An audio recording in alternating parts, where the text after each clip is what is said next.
안녕하세요. 과학 1등 정하쌤과 함께하는 재미있는 과학 이야기 오늘도 시작합니다. 우선 주제부터 확인해 봐야겠죠? 오늘의 주제는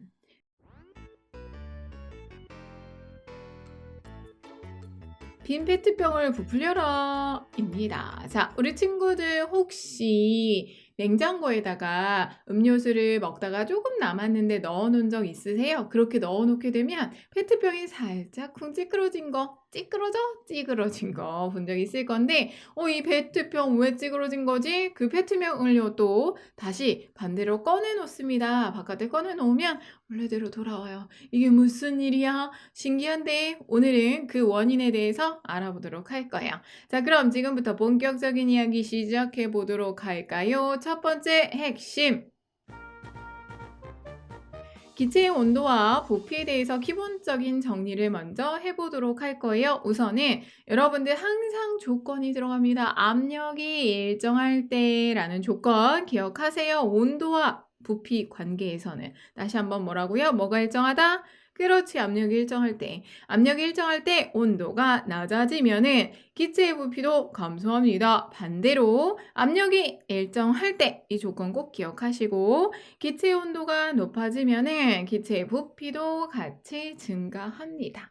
자, 왜 그런 걸까? 자, 먼저 온도가 낮아지는 경우를 먼저 생각을 해보도록 할게요. 자, 여러분들 정해진 부피 안에 정해진 양의 기체가 들어있는 상태여 외부에서 출입은 없어요 라는 거 생각하시고요. 온도가 낮아집니다. 이렇게 온도가 낮아지면 기체 입자들은요 온도가 낮아지니까 운동 속도가 어떻게 되지? 감소해. 나 추워져서 움직이지 못하겠어. 운동 속도가 자꾸 감소한다. 그러면 빠르기가 느려지니까 꽝꽝꽝 부딪히는 세기가 어떻게 되겠어? 줄어들겠지. 부딪히는 충돌 세기도 감소하고 거기에다가 당연히 충돌 횟수도 감소를 하게 됩니다. 운동이 느려지니까 덜 움직이게 되고 덜 움직이니까 충돌 횟수 당연히 줄어들죠. 빠르기가 줄어드니까 충돌 세기도 줄어들죠. 그럼 어떻게 돼? 자, 기체의 압력이라고 하는 건 이런 입자들이요. 벽면, 용기 벽면을 치는 힘에 의해서 압력에 의해서 나타나는데 충돌 횟수도 감소하고 충돌 세기도 감소했으니 당연히 기체의 압력이 어떻게 돼? 감소합니다.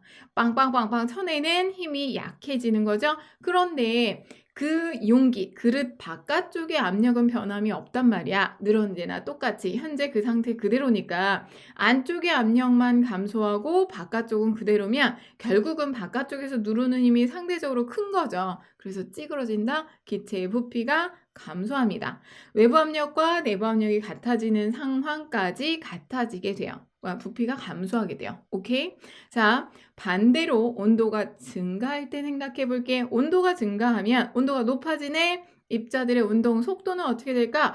우와, 나에게 많은 양의 에너지를 줬어. 고마워, 난 날아다닐 거야. 매우 빠르게 움직이겠죠? 입자의 운동 속도가 증가합니다. 이렇게 입자의 운동 속도가 증가를 하게 되면 빨리 움직이면 당연히 더 세게 충돌을 할 거고요. 세게 충돌을 하면서 충돌 횟수까지도 증가를 할 수밖에 없겠죠? 여러분들 생각해봐. 우다다다 움직이면 한 번 부딪힐 거 10번 부딪힐 거 아니야. 많이 움직이게 되면. 그쵸? 자, 그렇게 해서 충돌 세기도 증가하고 충돌 횟수도 증가합니다. 그러면 용기 벽면을 쳐내는 힘의 크기가 커지니까 어떻게 되겠어요? 기체 압력이 증가. 기체 압력이 증가한다는 건 안쪽에 압력이 증가한다는 거니까 결국은 바깥으로 미는 힘이 증가. 그럼 어떻게 돼? 바깥쪽에서 밀어주는 외부 압력은 변함이 없을 거잖아. 근데 안쪽에서 미는 힘만 잔뜩 증가를 했으니 내가 이긴다 하고 묵 하고 부풀어 오르게 됩니다. 그래서 기체의 부피가 증가하죠. 결론, 온도가 낮아지면 기체의 부피 감소하고 온도가 증가하면 기체의 부피 증가해요. 왜? 온도가 낮아지면 입자 운동 속도가 느려지니 충돌수와 충돌 세기 감소해서 압력이 낮아지기 때문에 온도가 높아지면 입자 운동 속도가 증가하니까 입자의 충돌 색이 입자 충돌 횟수가 증가하고 압력이 높아지니까. 오케이. 자, 요거 여러분들 순서대로 잘 기억을 해 두시면 되겠고요. 이거를 우리가 탐구로 아주 간단하게 확인해 볼 수 있는 게 있는데, 혹시 액체 질소가 뭐니? 액체 질소, 원래 질소는 우리가 공기 중에서 기체 상태라는 거 알고 계시죠? 이 질소는요, 영하 196도로 내려가면 액체로 변할 거야. 원래 끓는 점이 영하 196도거든요. 그러면 영하 196도보다 낮은 온도 영하 200도 정도에 놔두면 액체 상태거든요. 되게 차가운 거잖아. 여기에다가 호하고 부풀려서 조그맣게 한 주먹만하게 고무풍선을 부풀려서 그 안에다가 담가보세요. 액체 질소 안에다 담가보면 얼마나 온도가 낮아. 영하 200도로 낮기 때문에 그 풍선 안에 있는 기체의 운동이 아주 많이 느려지겠죠? 속도가 감소합니다. 입자 충돌 색이 충돌 횟수가 감소해서 풍선이 완전 쭈그러들어. 그랬다가 이걸 그대로 빼냅니다. 액체 질소에서 풍선을 그대로 빼내잖아요. 그러면 다시 풍선의 부피가 증가를 할 거예요. 왜? 온도가 높아지잖아요. 액체 질소에서 빼내면 입자 운동 속도 증가하고 충돌색이 충돌 횟수가 증가하면서 기체의 압력이 증가해서 부피가 증가. 결국 풍선이 부풀어 오르게 됩니다. 아, 이렇게 해서 간단하게 확인해 볼 수 있구나. 하지만 문제는 우리가 액체 질소를 주변에서 쉽게 구할 수가 없다는 거. 자, 그냥 예를 들어 이런 게 있다 확인을 하시면 돼요. 자, 이렇게 해서 첫 번째 핵심 마무리해 봤습니다. 자, 그러면 다음 거 들어가 볼까요? 두 번째 핵심. 샤를 법칙 정리해 보도록 할게요. 샤를 법칙. 자, 우리가 보일 법칙 공부한 것처럼 샤를 법칙도 정리를 해야 되는데, 방금 전에 첫 번째 핵심에서 이야기한 기체의 온도와 부피 관계를 숫자로 해서 정리를 했습니다. 그래프로 나타내는 게 바로 샤를 법칙이고요. 잘 들어요. 일정한 압력에서 일정량의 기체 부피는 온도가 높아지면 일정한 비율로 커진다가 바로 샤를 법칙이에요. 이건 나도 알 수 있는데, 이거 뭐 온도가 조금만 높아지면 부피 커지는 거 나도 안 돼. 이야, 샤를 이 사람 별거 아닌 것 같고 교과서에 나타났네. 그지? 그런 거 같지? 하지만 샤를이요, 일정한 비율로 커지는데 얼만큼 커지는지 그것까지 계산을 했어요. 자, 압력이 일정할 때 일정량의 기체의 부피, 똑같은 양의 부피는 어떤 기체든 상관없이 온도가 1도 높아질 때마다 0도실 때 부피의 273분의 1만큼 증가합니다. 그러니까 0도씨 부피가 기준이 돼요. 그래서 0도씨의 부피가 273이라면, 원래 273이라면 0도씨 부피 곱하기 273분의 1이야. 그럼 273 나눠지니까 1만큼씩 증가하네. 아, 일정하게 증가하는구나 만 한 게 아니라 이렇게 계산식까지 만들어낸 거지. 우리는 근데 이거 계산식을요, 요즘에는 그렇게 깊게 하지 않아요. 그냥 이렇게 일정하게 증가하는구나, 그게 바로 샤를 법칙이구나 라는 것만 확인을 하시면 되고요. 자, 이때 여러분들이 샤를 법칙을 그래프로 그려주시면 0도씨일 때 부피가 정해져 있죠. 그 점을 찍고 나서 비례 그래프로 쭉 올려주시면 됩니다. 자, 그럼 한 가지 질문.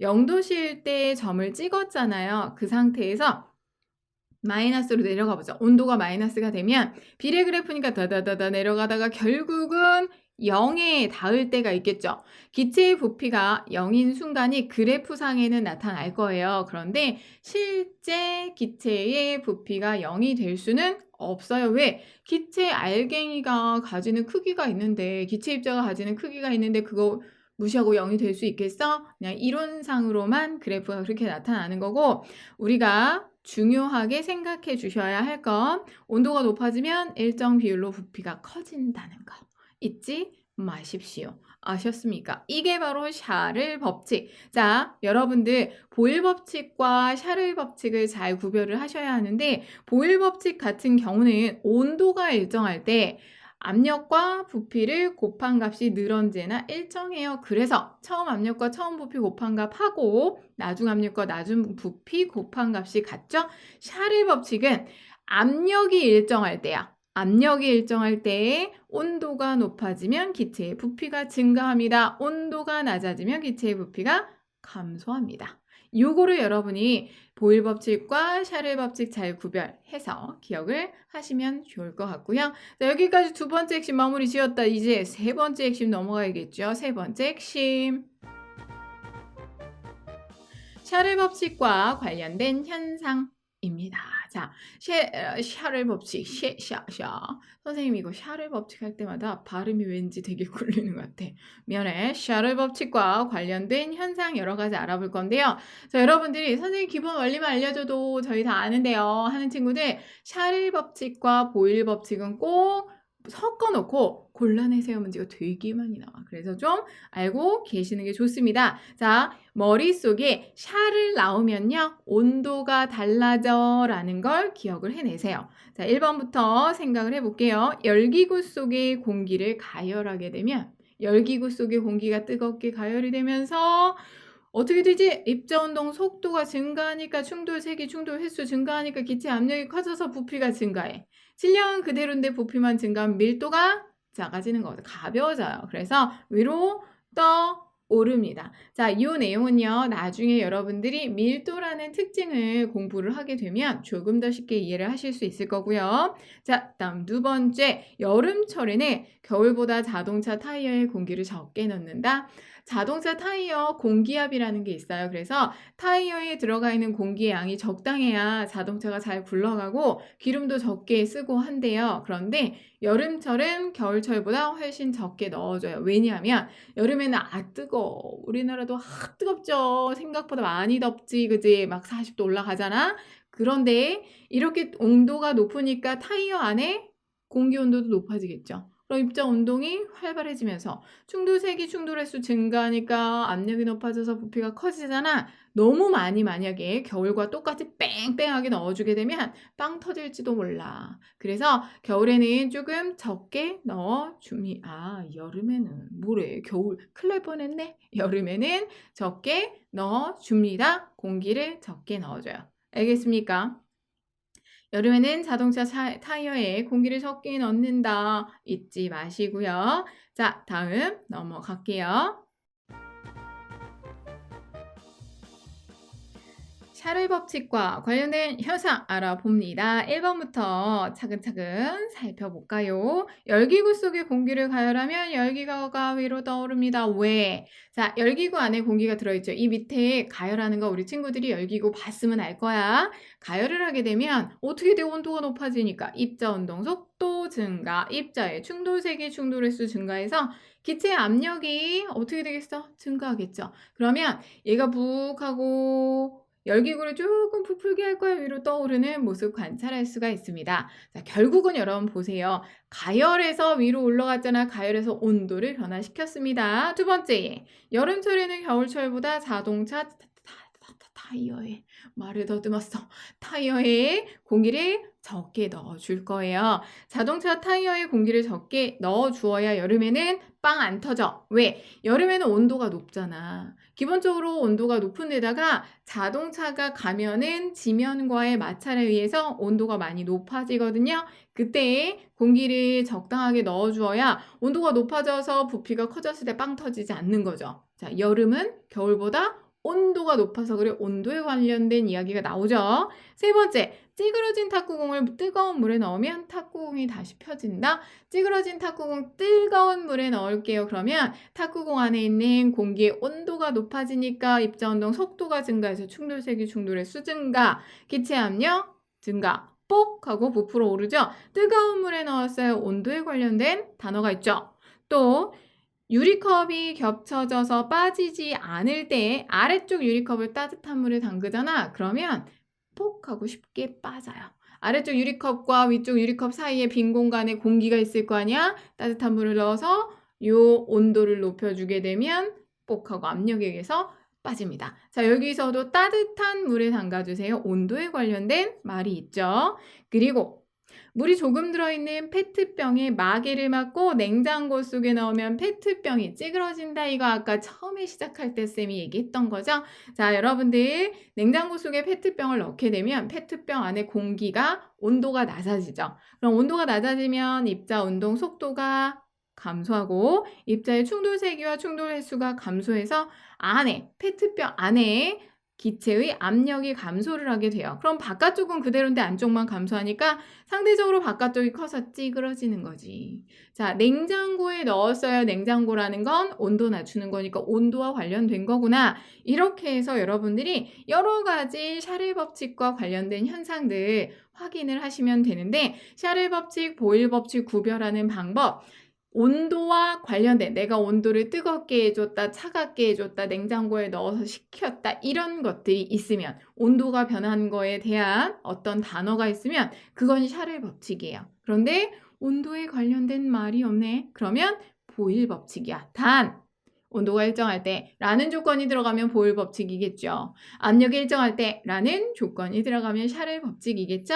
샤를 법칙과 보일 법칙의 대표적인 예들 잘 구별해서 기억을 하시면 좋겠고요.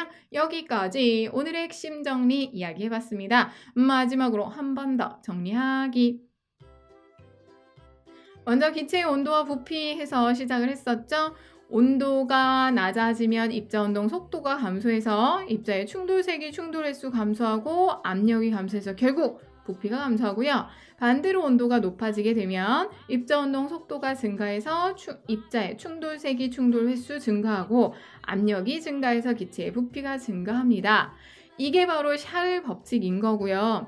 일정한 압력이라는 조건에서 일정량 기체의 부피는 온도가 높아지면 일정 비율로 커져요 라는 거 확인하시면 되고, 그 외에 샤를 법칙과 관련된 현상 쌤이 뭐라고 그랬지?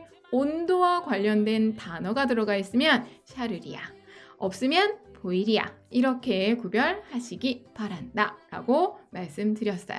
자, 여기까지 정아쌤의 과학 이야기, 나 하고 싶은 얘기 다 했어요. 우리 친구들 지금까지 들어주시느라 수고 많으셨고요. 다음 시간에도 또 새로운 이야기 가지고 찾아올게요. 여러분 안녕.